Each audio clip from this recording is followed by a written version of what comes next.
1996 సంవత్సరం ప్రధాని పదవి దక్కిన 13 రోజుల్లోనే చేజారిపోయింది. అయినా ఏమాత్రం కుంగిపోలేదు. పదవుల కోసమో, పేరు కోసమో, డబ్బు కోసమో విలువలను ఆయన విడిచిపెట్టలేదు. నమ్మిన సిద్ధాంతానికి చివరి దాకా కట్టుబడి ఉన్నాడు. ప్రతిపక్షాలతో కూడా ప్రశంసలు అందుకున్న రాజకీయ అపర భీష్ముడు ఆయనే అటల్ బిహారీ వాజ్పేయి.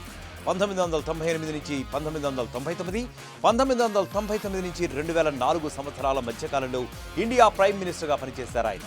సుదీర్ఘ రాజకీయ జీవితం కలిగిన ఈయన భారతదేశ చరిత్రలో తనకంటూ కొన్ని పేజీలను లిఖించుకున్నారు.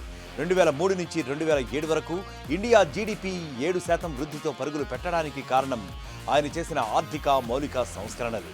అటల్ బిహారీ వాజ్పేయి జీవితంలోని ఈ ఫ్యాక్ట్స్ మీకు తెలుసా? ఆయన పాలనా కాలంలో ఇండియా ఎన్నో మైలురాళ్లను అధిగమించింది. అటల్ బిహారీ వాజ్పేయి 1924 డిసెంబర్ 25న బ్రాహ్మణ కుటుంబంలో జన్మించారు. అయినప్పటికీ ఆయనకు నాన్ వెజ్ అంటే చాలా ఇష్టం. రొయ్యలు అతనికి ఇష్టమైన వంటకం. క్విట్ ఇండియా ఉద్యమంలో పాల్గొన్నందుకు అటల్ బిహారీ వాజ్పేయి 23 రోజుల పాటు జైలు శిక్షను అనుభవించారు. 4 రాష్ట్రాలు ఉత్తరప్రదేశ్, మధ్యప్రదేశ్, గుజరాత్ల నుంచి లోక్సభకు ఎన్నికైన ఏకైక వ్యక్తి అంటూ ఎవరన్నా ఉన్నారు అంటే అది కేవలం అటల్ బిహారీ వాజ్పేయి మాత్రమే. ఎల్కే అద్వానీతో కలిసి ఆయన భారతీయ జనతా పార్టీని తిరుగులేని శక్తిగా నడిపించారు. 47 సంవత్సరాల పాటు వాజ్పేయి పార్లమెంటుకు ప్రాతినిధ్యం వహించారు. 11 సార్లు లోక్సభ, 2 సార్లు రాజ్యసభకు కూడా ఎన్నికయ్యారు అటల్ బిహారీ వాజ్పేయి. ఐక్యరాజ్య సమితి జనరల్ అసెంబ్లీలో హిందీలో ప్రసంగించిన తొలి భారతీయ రాజకీయ ఉద్దండ నాయకుడు ఎవరైనా ఉన్నారు అంటే అది కేవలం అటల్ బిహారీ వాజ్పేయి మాత్రమే. ఇంటర్వ్యూలో మీరు పెళ్లికి ఎందుకు చేసుకోలేదని అడిగితే నేను చాలా బిజీలో ఉన్నాను, పెళ్లి గురించి మర్చిపోయాను అని అటల్ బిహారీ వాజ్పేయి చెప్పారు. ఈ సమాధానం వినవారంతా షాక్కు గురయ్యారు. సామాన్య ఆర్ఎస్ఎస్ కార్యకర్త నుంచి ప్రధాని పదవిని 3 సార్లు అధిరోహించాడు అటల్ బిహారీ వాజ్పేయి. అటల్ బిహారీ వాజ్పేయి డిసెంబర్ 25, 1924న గ్వాలియర్లోని కృష్ణాదేవి, కృష్ణ బిహారీ వాజ్పేయిలకు జన్మించారు. వాజ్పేయి పెళ్లి చేసుకోలేదు. తన స్నేహితురాలి కూతురు నమిత అనే అమ్మాయిని దత్తత తీసుకున్నారు.